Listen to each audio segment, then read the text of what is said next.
Welcome to the first inaugural episode of the Business of Mostly Metrics.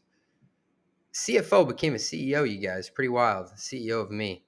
So, when I graduated from BC, I was sitting in this hot ass gymnasium, tired and hungover, and the dean of the undergraduate business school, he just kept yammering on about when you graduate, you're becoming the CEO of you.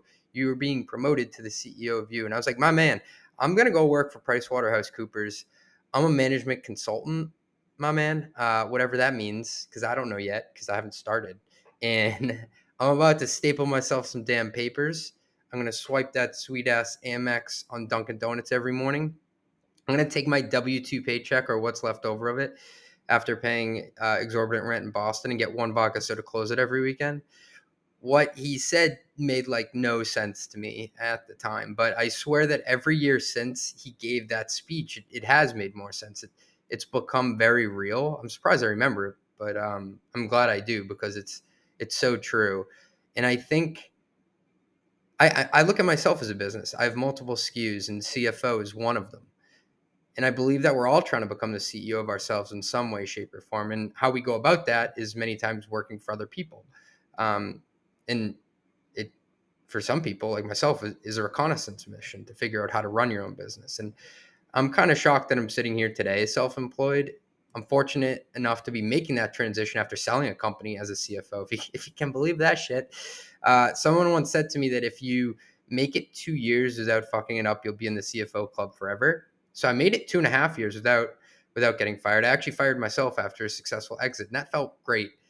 And the story of that whole process and how it almost killed me, we'll go over that at a later date. So bookmark it. We'll come back to it. But yeah, from the outside looking in, a lot of this looks like an overnight success. And what I'm talking about is mostly metrics around the numbers and producing content online for finance strategy and operations people. But it couldn't be further from the truth. I've actually failed my way forward at a whole host of things to get to this point where I have a business I love working on. It actually pays better than being a tech CFO, which is mind blowing.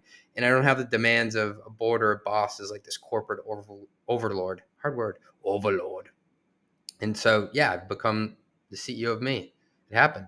And during the series, we'll cover topics like writing your story in reverse, which is what today's episode is about. How I lost $209,640 of my own money trying to start a marketplace business, quitting a job to be able to keep writing, leaving $1 million of equity on the table at the time, and then eventually getting my first CFO job from this newsletter. Decoding my timeline from 0 subscribers to over 50,000 and what I did along the way tactically to keep stacking those bricks. How I monetize my business across sponsorships, paid subscriptions, events, dancing at your son's bar mitzvah, starting the podcast and what that grind has been like, and where this might all go next. And if you're lucky, I'll actually tell you how much this business makes. So let's go back through all these things that I've done to get to this point. So I've been on a collision course in many ways with writing and business for a long time, but it was never that obvious in the moment. Yet it makes like all the sense in the world looking backwards. Like, how didn't I figure this out? And I remember Jenny Decker, the former CFO of Front, told me on the podcast one time, I think she's my third or fourth guest, you get the luxury of writing your story in reverse. But like in the moment, none of the shit I was doing really made sense to me. I actually felt like I was leaping from one job to the next after like a year and a half, 2 years. And I worried. I think there was still more of a stigma back then of like, you should still work for one company for a long time. Like now people jump from one company to the next, like every 18 months, and it's normal. But I think when I started my career, that was just beginning as like a wave.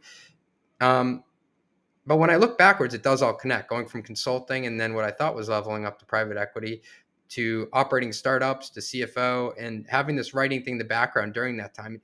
It checks out now.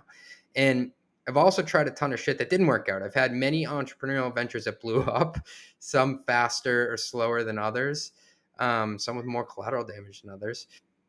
But nonetheless, I've always wanted to own my own thing and be my own boss. And this is all despite working for others and helping a lot of other people make money along the way. I think I've like always been the guy behind the guy, helping a lot of other people make a ton of money, which is great because you figure out how to do it. But then you're like, wait, I want to get rich too. What about me? And we'll get to that about having your own chips in a sec. But like, there's this great quote that the best entrepreneurs are either the rebel end of corporate or the corporate end of rebel. I'll say it one more time because I think it's powerful. That the best entrepreneurs are either on the rebel end of corporate or on the corporate end of rebel. That's where a ton of money can be made. And I think I'm probably the rebel end of corporate in many ways. I want to go way back. So my earliest childhood memory of any sort of school, I think it was first grade. We were writing like a remix of sort to this book called Frog and Toad. You could take Frog and Toad on an adventure anywhere. I don't know if anybody ever read those books. I made it so they went to the Super Bowl, and I read it to a class full of parents, and they all applauded, and I felt really proud. And writing has always been a constant for me throughout school. My writing skills are always way ahead of my social skills. I think I was very socially awkward as a kid, and I tested really high with writing. Um, I won the journalism award in high school after running the school newspaper. I remember my dad was laughing at that. Like, what the hell? My son likes to write. I never wrote anything. Um, my mom has kept a scrapbook of all the stuff I wrote, from news to opinions to front page headlines, all that stuff. And I kept it going in college. So BC gave me my own opinion column, which is pretty wild to think like, hey, we're just going to give all 4 years. I had it 4 years, 1,500 words a week. You just talk about whatever the hell he wants to. Kind of dangerous. And it did get me in trouble a bunch of times, either writing about the faculty or people who were bigger than me in the media world and picking a stupid fight. And so I was known amongst all my friends as the person who, for some reason, was always writing something, sometimes serious, sometimes funny. I was always making people laugh, talking about different things going on in the news. And I actually got our laptops taken away at this college seminar class, if I remember right. Basically, like it was this weekly thing where they had these guests come in.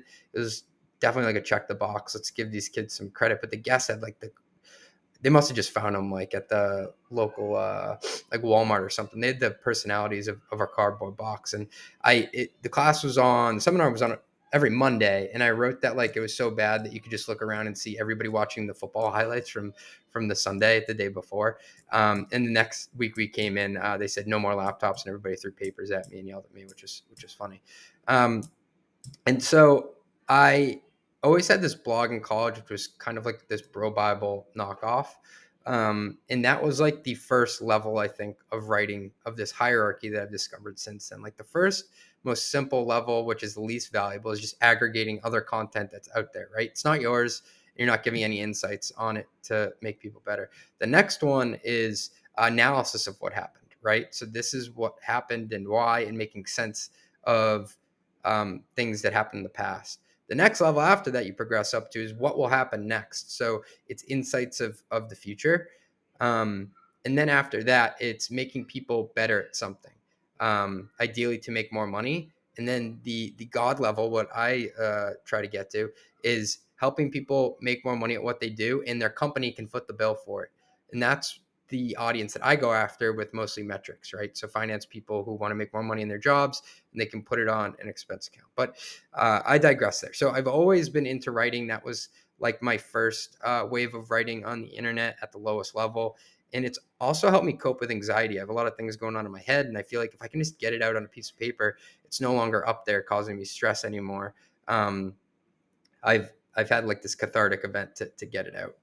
And I always want to feel like the sense of progress. I think to me, it's less about like accomplishments, but always feel like I'm moving forward. There's this quote from Billions. Taylor Mason says to Wendy Rhodes, like, it's less about the money, it's about the feeling of forward momentum. And I've always felt that in my career. And by writing and podcasting, it's like I'm delivering this thing that shows that I did the work and people can appreciate it. And to that point, like Anne Lamott, my favorite writer, said, writing's wild because it's like when I see myself in print, therefore I exist, and that's pretty cool.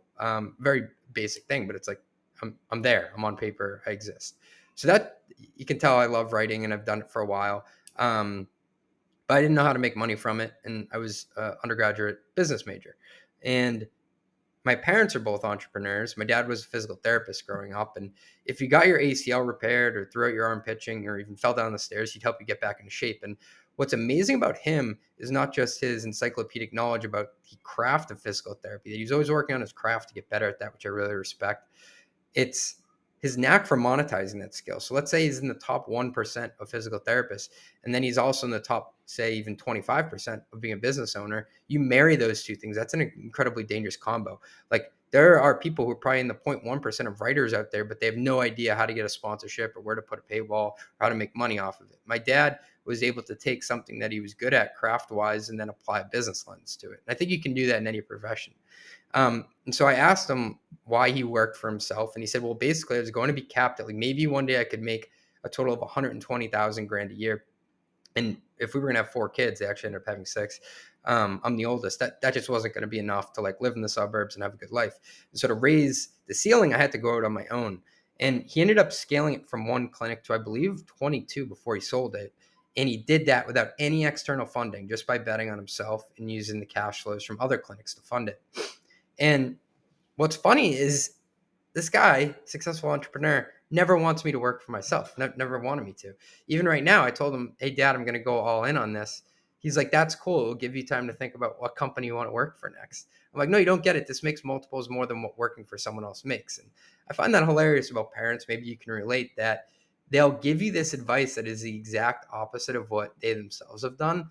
And I can't blame the guy to a certain extent. I mean, he worked in a profession where he was artificially capped. He looks at me like, dude, you could totally work for PwC and in 30 years become a partner and be making $1 million a year for 5 to 7 years before they kick you out. So it kind of confused him when I said that job sucks, which it did, and I was leaving. And he's not the only entrepreneur in my family. His dad owned an insurance company, and on my mom's side, her father owned a toy store, which like honestly has to be the most baller job in a pre-internet existence. And like pre-internet town, you're the dude that owns a toy store. You're the man. Plain and simple, you're the man. And after he passed away, my grandmother, she opened a sub shop slash convenience store in town. You could go and get sandwiches, beer, scratch tickets. And my mom would find her late at night asleep balancing the books in the back room. And I joke all the time on the podcast that I'm a Miller Lite enthusiast, which I am. And my grandmother always said the neighborhood beer was Miller Lite. So I'm keeping that alive. So the store was in Hyde Park in Boston. And so those people, shout out Hyde Park, they had good taste. And so I knew more entrepreneurs than perhaps I realized growing up. And it wasn't until my 30s that I started to connect the dots that to really make a ton of money, you need to own something. You need to own the means of production. You need to be in the way of the money. And ideally, you need to be the one paying yourself, not having someone else figure out how much to pay you. That's the key there, being able to pay yourself. And there was this Guy Raz episode, How I Built This, where he was interviewing a woman who worked at Univision. And she went on to start something huge. I forget what, it doesn't really matter. But basically, she was arguing with her boss one day. And he had founded the place about what they should do. And he said, if you want to pick the rules of the game, you have to get your own chips. That always stuck with me. Get your own chips. Get your own. How do I get my own chips? I wanted to make the most money in something and be able to lock that up to control my time. But like, how do you get your own chips? And what's funny about Mostly Metrics is it's working out so far. But in college, I never thought that writing would pay. I knew I wanted to own my own business, and I knew I loved writing, but I had no idea how to combine them. And so over the next few episodes, we'll cover the companies I've tried to start. We'll go over the story of Bubba Booking, where I lost, like I said, $209,640. I still keep track. Another thing I try called Logo Grab. Another thing with angel investment portfolio valuations. Maybe I'll read to you my graveyard of GoDaddy domains. Jetski HQ. Anybody trying to start a jet ski headquarters out there? I'm your man. I'll give it to you on the cheap. Listen, like part of me is like, I wish I discovered this all sooner. I wish I had the guts to start it sooner, go out on my own sooner. And then the other part of me is like, you wouldn't have had the requisite experience to write from a place of really knowing what you're talking about. And there are a lot of newsletters and podcasts out there where I'm like, dude, you just like took a paragraph off Google and pasted it in there and you're giving like a very surface level summary. Like I can tell you don't have an earned secret on this. And I'm not saying like I know everything yet. I definitely don't, but I've written myself into a room of smart people where I can bring them onto the podcast, bring them in the newsletter, and I can talk about it in an educated way. And I'm really excited to create stories around that. It's what gets me up in the morning. And this next chapter is going to be great. So thanks for coming with me and all your support.